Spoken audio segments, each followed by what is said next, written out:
ಯಾರ್ಯಾರ ಜೀವನ ಹೆಂಗಂತ ಮೊದಲೇ ತಿಳಿಸೋ ಭಗವಂತ. ಯಾರ್ಯಾರ ಜೀವನ ಹೆಂಗಂತ ಮೊದಲೇ ತಿಳಿಸೋ ಭಗವಂತ.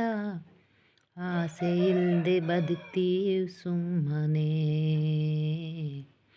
ಮನುಷ್ಯ ಜನ್ಮ ಬೇಡ ದೇವನೇ. ಕನಸು ಕಾಣ್ದೆ ಮಲಗ್ತೀವಿ ಸುಮ್ಮನೆ, ಹೇಳದಂಗೆ ಕರೆಸ್ಕೋ ಬೇಗನೆ. ಜೀವನ ಅಂದರೆ ಎಷ್ಟು ಕಠಿಣ ಅಲ್ವಾ? ನಾವು ತಿಳ್ಕೊಂಡಂಗೆಲ್ಲ ಇರುತ್ತೆ, ಕೆಲವ್ರಿಗೆ ಎಷ್ಟು ಸುಲಭ ಜೀವನ. ನೋಡಿ, ಇಲ್ಲೊಬ್ಬರು ಕಾಗದಗಳನ್ನು ಹಾಯಿಸ್ತಾ ಜೀವನ ಮಾಡ್ತಾ ಇದ್ದಾರೆ.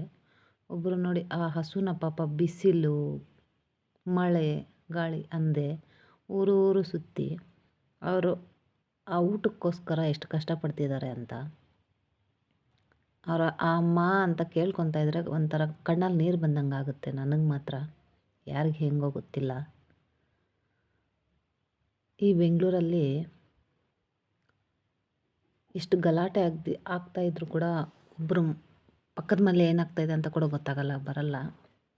ಅವರಷ್ಟು ಸೌಂಡ್ ಮಾಡ್ತಾಯಿದ್ರು, ಒಬ್ಬರು ಬಂದು ಈಚೆ ಒಂದು ದಾನ ಮಾಡಲ್ಲ. ಕರುಣೆ ಅನ್ನೋದೇ ಇಲ್ಲ ನಿಜ. ಈಗಿನ ಕಾಲದ ಜನಗಳಿಗೆ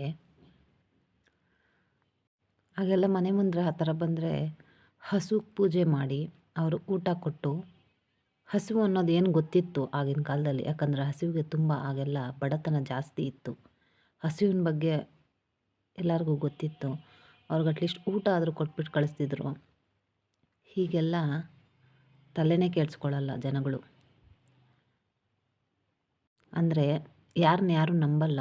ಕಳ್ಳರಿರ್ತಾರೆ ಕೆಲವರು, ಆ ಥರ ಬಂದು ಏನಾದ್ರು ಕಳ್ತನ ಮಾಡ್ತಾರೆ ಅನ್ನೋ ಭಯ ಬೇರೆ. ಆದರೂ ಎಲ್ಲರೂ ಒಂದೇ ಥರ ಇರಲ್ಲ. ಹಸಿವನ್ನ ಅರ್ಥ ಮಾಡಿಕೊಂಡು ಪಾಪ ಒಂದಷ್ಟು ಊಟ ಕೊಟ್ಟರೆ ಒಳ್ಳೆಯದು.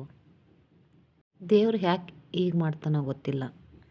ಕೆಲವ್ರನ್ನ ತಿಳ್ಕೊಂಡ್ರೆ ಅಂತೂ ತುಂಬ ನೋವಾಗುತ್ತೆ. ಆ ಫುಟ್ಪಾತ್ನಲ್ಲಿ ಎಷ್ಟು ವಯಸ್ಸು ಚಿಕ್ಕ ವಯಸ್ಸವರೇ ಅದು ಇದು ಮಾರ್ತಾ ಇರ್ತಾರೆ.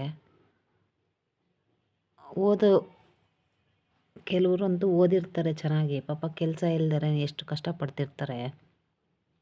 ಜೀವನ ತುಂಬ ಕಷ್ಟ ಅನಿಸುತ್ತೆ ಒಂದೊಂದು ಸತಿ ತಿಳ್ಕೊಂಡ್ರೆ. ಕೆಲವ್ರು ನೋಡಿದಾಗಂತೂ ಅಯ್ಯೋ ಪಾಪ ಅನಿಸ್ಬಿಡುತ್ತೆ ನನಗಂತೂ. ಏನು ಹೋದ ಜನ್ಮದ ಪಾಪನ ಏನು ಅಂತಲೇ ಗೊತ್ತಾಗಲ್ಲ.